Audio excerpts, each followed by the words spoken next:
A lot of people, like myself, have enjoyed playing physics-based sandbox games such as Powder Game or the Falling Sand game. So when my brother showed me the trailer for Noita, I knew I had to get this game. Noita is a roguelike physics game focused on spellcrafting and surviving seemingly endless dangers. While the main goal of Noita is to make it to the last level and defeat the final boss, there are tons of other routes to take and places to explore. This roguelike has a very similar feel to Terraria, but with roguelike gameplay and insane physics. I've put a ton of hours into the game so far, and I think Noita is an amazing game. The goal of this video is to show you all of the awesome gameplay features of Noita and help you decide whether or not the game is worth it for you. The first thing I want to cover is the gameplay, which is the most important part of a game like this.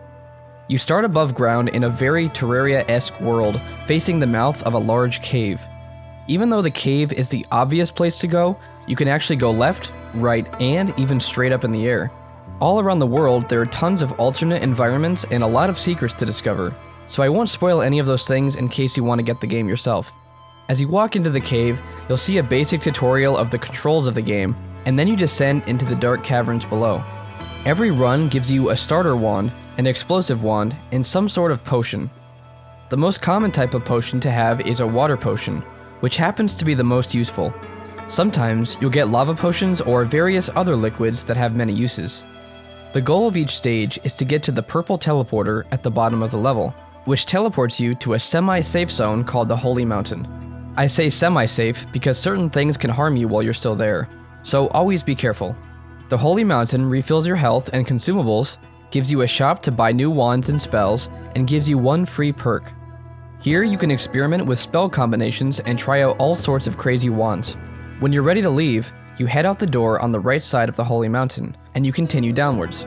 You keep repeating that through each increasingly difficult stage until you find the last stage, but getting there is easier said than done. Luck is actually a huge part of the game, so RNG can sometimes make or break your run. Sometimes you'll go through several stages and find extremely weak wands, and other times you'll get a god wand that can blow up huge chunks of the map. If you're extremely lucky, you'll get a wand that'll let you destroy every creature with ease. For most runs, you'll need to be cautious with every step you take. It's a fully roguelike game, meaning there's no sense of progression except for seeing how many spells, perks, or enemies you've discovered. Noita is an extremely hard game. Most of the fun comes from the spellcrafting rather than finishing a run, so just know that you're going to die a lot. The next obvious thing about Noita is the crazy simulated physics. You have liquids, solids of various hardness, and simulated gases such as steam. Every single element has a purpose, whether that be deadly or helpful. There's a liquid mechanic called staining, which happens when a liquid touches your character. Basically what happens is your clothes are covered in a certain liquid, and that liquid will apply effects to you until it wears off. Coating yourself in blood makes you more fireproof and gives you a higher chance of critical hits. Being soaked in slime makes you slow, but also dramatically increases your fire resistance. Oil makes you slippery, but also makes you more flammable. If you carry around a flask of a certain liquid, it allows you to spray that liquid onto yourself and apply the effects. There are potions that you can drink or spray on yourself to give yourself powers, like super speed or even turning yourself into a sheep. Noita also has simulated powders such as snow, sand, and gunpowder. All of these elements combine together with elemental enemies to create a perfect storm of chaos. You can be swimming through a pool of oil, and next thing you know, an enemy throws a fireball into it, and the entire thing goes up in flames. I've never seen a game that can create chaos and destruction so quickly. Enemies always seem to cause chain reactions that start everything on fire or electrify bodies of water. Every single pixel is destructible, letting you manipulate the environment with tons of different wands. Destroying certain materials will have dire consequences, so always know what you're doing before destroying something. The physics of Noita are simply incredible, and if all you wanted to do were get mods and play the game as a sandbox game, then that's a viable option too.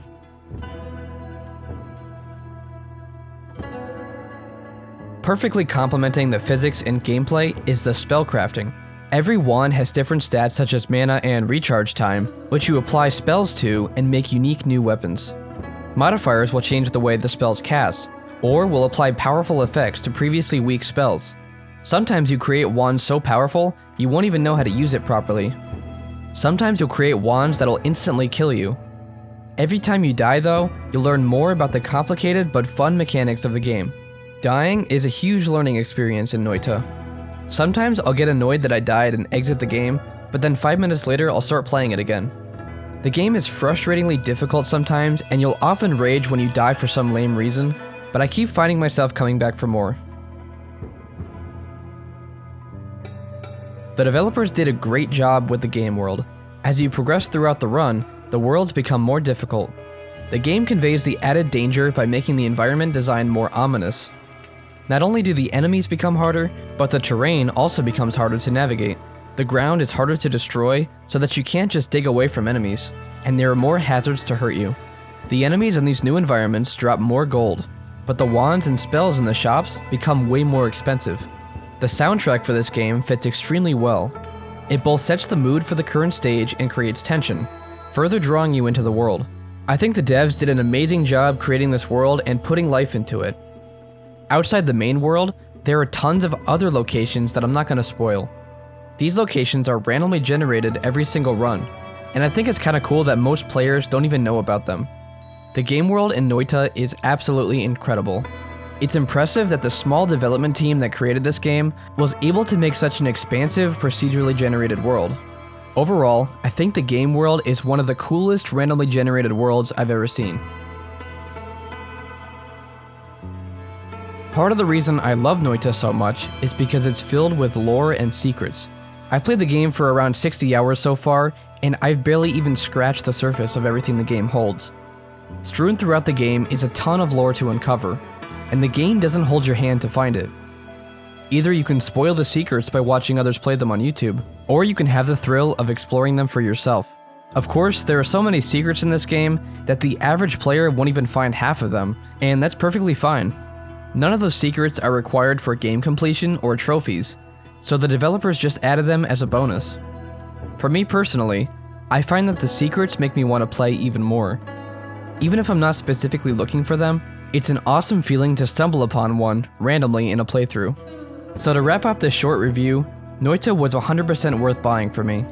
I haven't mentioned any negatives for the game, and that's because I haven't really found any. The game doesn't hold your hand at all, and the difficulty is unforgiving. Many players might not like that aspect of the game, but I personally find it to be part of the appeal. People who get frustrated easily probably won't enjoy this game either, so keep that in mind. There are very infrequent bugs, but when bugs do happen, they're not usually game-breaking. If you have a low-spec PC, you may have trouble running the game when there's fire and pixels falling everywhere. The game does seem very well optimized, and it's impressive how many things can be happening on screen without major lag. Overall, if you don't think the difficulty of the game will be a negative, and you don't mind that it's a roguelike, Noita is a great game to buy. If you found this review helpful, please give it a like and subscribe to Cubold Gaming. Thanks for watching, we'll see you in the next video.